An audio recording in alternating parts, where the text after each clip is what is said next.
Hello everybody, this is a quick video tutorial showing how to use Photopea.com, a free online app which you can use on your phone, your tablet, your desktop, your laptop.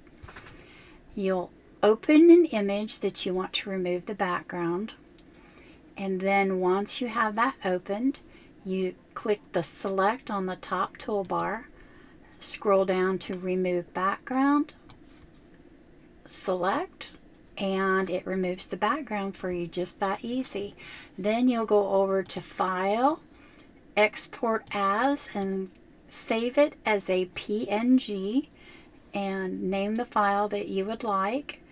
Click Save, and this will save that to your download folder, and then you can open it and then add your offset to use in your cutting machine software.